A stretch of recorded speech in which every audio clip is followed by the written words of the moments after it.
Student study classes पे आप सभी स्टूडेंट का बहुत बहुत स्वागत है। आज हम अपने क्लास 12th केमिस्ट्री के लेक्चर में लेकर आए हैं। इससे पहले हमने आपको नॉर्मलता बता दिया था। नॉर्मलता को अगर यदि आपको पढ़ना हो तो आज इसका हम लिंक डिस्क्रिप्शन में डाल देंगे। तो आज हमारा उसका आगे का टॉपिक है नॉर्मलता और सांद्रता में संबंध। नॉर्मलता और सांद्रता में संबंध क्या होता है, चलिए इसे देखते हैं। हमारा जो नॉर्मलता है उसे एन से प्रदर्शित करते हैं। तो एन बराबर होता है हमारा small W by capital E dot V. अब हम उसी के फार्मूले से निकालते हैं एन बराबर small W by capital E dot V. तो हमारा जो सांद्रता होता है concentration O S equal to होता है small W by capital V. तो इस small W by capital V के स्थान पर हम एस को रख देंगे। तो एन बराबर हो जाएगा हमारा 1/E बचेगा और W/V के स्थान पे एस का मल्टीप्लाई हो जाएगा। तो हमारा एन बराबर हो जाएगा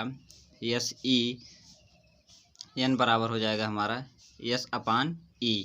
तो एस बराबर हो जाएगा, यदि हम यहाँ से एस की मान निकालेंगे, यहाँ भाग में है उधर जाके गुणा में हो जाएगा। तो एस बराबर हो जाएगा NE। यही हमारा नॉर्मलता और सांद्रता में संबंध है। अब हमारा अगला इम्पॉर्टेंट हेडिंग है मोलरता। मोलरता बहुत ही बार यूपी बोर्ड एग्जाम में पूछा गया है। इसे देखते हैं मोलरता क्या होती है। तो 1 लीटर बिलियन में उपस्थित विलेय के मोलों की संख्या को उस बिलियन का मोलरता कहते हैं।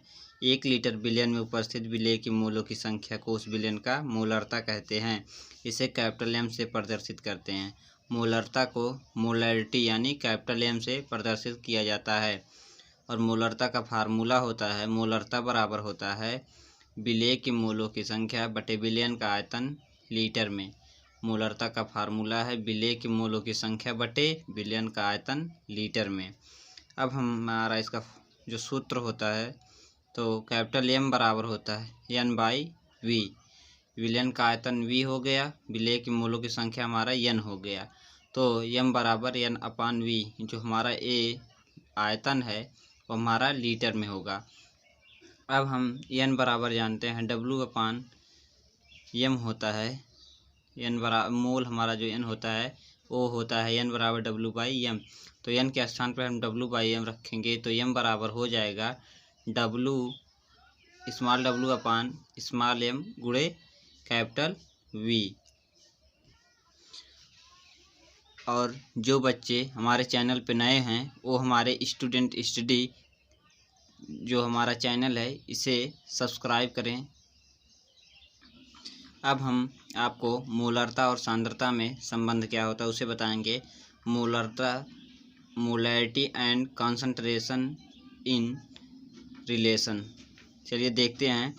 अब वो जो हमारा मोलरता होता है M बराबर ओ small W by capital V गुणे 1/M के बराबर होता है। तो हमारा जो कंसंट्रेशन होता है वो W/V के बराबर होता है। तो जहाँ हमारा W/V था वहाँ हम यस रख देंगे। तो M बराबर हो जाएगा S/M। तो अब हम यहाँ से यदि S की वैल्यू निकालेंगे तो यहाँ भाग में जाके गुणा में हो जाए। तो S बराबर हमारा हो जाएगा small m into capital M। Concentration यानी सांद्रता बराबर हो जाएगा अणुभार गुणे मोलरता।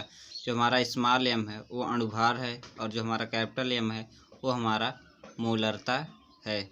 अब हमारा अगला नेक्स्ट इम्पॉर्टेंट हेडिंग है मोललता। मोललता क्या होता है यानी मोलैलिटी। 1 किलोग्राम विलायक में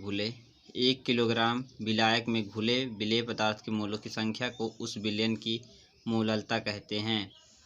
1 किलोग्राम विलायक में घुले विलेय पदार्थ के मोलों की संख्या को उस विलयन की मोललता कहते हैं। इसे स्मॉल m से व्यक्त करते हैं। जो हमारा मोललता है उसे हम स्मॉल m से प्रदर्शित करते हैं। तो हमारा जो इसका फार्मूला होता है विलयन की मोललता का, तो विलयन की मोललता बराबर होता है विलेय के मोलों की संख्या बटे विलायक का आयतन इन kg यानी किलोग्राम में। विलयन की मोललता हमारी विलेय के मोलों की संख्या बटे विलायक का आयतन किलोग्राम में होता है। अब हम इसका फार्मूला देखते हैं। तो हमारा M बराबर होता है N/V, जो हमारा आयतन होता है वो किलोग्राम में होता है, तो हमारा n बराबर होता है W by small w by small m। तब यहाँ से हम यहाँ n की वैल्यू रख देते हैं, तो स्मॉल m इक्वल टू होता है small w by small m गुणे v, और हमारा जो आयतन होता है वो किलोग्राम में होता है। अब हम इसके बाद फार्मलता देख लेते हैं। फार्मलता क्या होता है हमारा, किसी बिलियन की 1 लीटर में उपस्थित विलेय के ग्रामों की संख्या को उस बिलियन की फार्मलता कहते हैं। किसी बिलियन की 1 लीटर में उपस्थित विलेय के ग्रामों की संख्या को उस बिलियन की फार्मलता कहते हैं। इसे फॉर्मेलिटी को F से व्यक्त करते हैं। तो हमारा फार्मलता बराबर होता है विलेय का ग्राम भार में, जो हमारा विलेय का वजन होता है वो हमारा ग्राम में, और बिलियन का आयतन जो होगा वो हमारा लीटर में होगा। तो बिलियन का आयतन हमारा लीटर में होगा। अब फार्मलता का फार्मूला क्या होता है इसे देखते हैं। तो फार्मेलिटी F बराबर होता है स्मॉल w बाई v, और जो हमारा आयतन वॉल्यूम होता है वो हमारा लीटर में होता है। F बराबर small w by v in litre. तो हमारा फार्मलता बराबर होता है विलेय के ग्राम सूत्र द्रव्यमानों की संख्या बटे बिलियन का आयतन लीटर में। तो हमारा फार्मलता बराबर होगा विलेय का द्रव्यमान बटे बिलियन की ग्राम सूत्र का द्रव्यमान और गुणे बिलियन का आयतन। और अब हम F की वैल्यू का मान रखेंगे, तो F बराबर स्मॉल w पान कैपिटल M डबल डैश गुणे V इन ml यानी मिलीलीटर में और गुणे 1000 होगा। तो हमारा फाइनल जो फार्मूला होगा वो होगा स्मॉल w बराबर capital F M double dash, यहीं से हम इसका मल्टीपल जो हमारे ये भाग में है इधर स्मॉल w की वैल्यू निकालेंगे तो ये सब गुणे में हो जाएंगे। तो वही हमारा स्मॉल w बराबर capital F M double dash गुणे वॉल्यूम इन मिली यानी आयतन मिलीलीटर में बटे 1000। अब हमारा अगला मोस्ट इम्पॉर्टेंट हेडिंग है मोल प्रभाज, मोल फ्रैक्शन यानी मोल प्रभाज। मोल प्रभाज क्या होता है इसे देखते हैं। बिलियन में उपस्थित किसी घटक, बिलियन में हमारे 2 घटक होते हैं, हमने आपको स्टार्ट में ही बताया था। तो पहला घटक होता है विलेय और दूसरा घटक होता है विलायक। तो बिलियन में उपस्थित किसी घटक विलेय या विलायक के मोलों की संख्या तथा बिलियन में कुल मोलों की संख्या के अनुपात को मोल प्रभाज कहते हैं। फिर से देखते हैं मोल प्रभाज, क्योंकि यह हमारा बहुत ही इम्पोर्टेंट है। तो बिलियन में उपस्थित किसी घटक विलेय या विलायक के मोलों की संख्या तथा बिलियन के कुल मोलों की संख्या के अनुपात को मोल प्रभाज कहते हैं। इसे यक्स से व्यक्त करते हैं। जो हमारा मोल प्रभाज होता है उसे यक्स से व्यक्त किया जाता है, यानी यक्स से प्रदर्शित किया जाता है। अब हमारा मोल प्रभाज का फार्मूला है मोल प्रभाज बराबर बिलियन के किसी घटक के मोलों की संख्या, मोल प्रभाज बराबर बिलियन के किसी घटक के मोलों की संख्या बटे बिलियन के कुल मोलों की संख्या। अब हमारा नेक्स्ट हेडिंग है जो हमारा विलेय है, विलेय का मोल प्रभाज। अब विलेय का मोल प्रभाज क्या होता है इसे देखते हैं। विलेय का मोल प्रभाज, तो विलेय का मोल प्रभाज है किसी बिलियन में उपस्थित विलेय के मोलों की संख्या, किसी बिलियन में उपस्थित विलेय के मोलों की संख्या तथा बिलियन के कुल मोलों की संख्या के अनुपात को विलेय का मोल प्रभाज कहते हैं। किसी बिलियन में उपस्थित विलेय के मोलों की संख्या तथा बिलियन के कुल मोलों की संख्या के अनुपात को बिलियन का मोल प्रभाज कहते हैं। अब हमारा विलेय का मोल प्रभाज कहते हैं। तो विलेय का मोल प्रभाज जो होता है हमारा, विलेय का मोल प्रभाज बराबर होता है विलेय के मोलों की संख्या विलेय के मोलों की संख्या बटे विलयन का कुल मोल। विलेय का मोल प्रभाज बराबर होता है विलेय के मोलों की संख्या बटे विलयन का कुल मोल। तो हमारा अब मोल प्रभाज को हम x से व्यक्त कर देते थे, लेकिन विलेय के मोल प्रभाज को XA से व्यक्त किए हैं, तो XA बराबर होगा हमारा विलेय के मोलों की संख्या को n से प्रदर्शित करते हैं।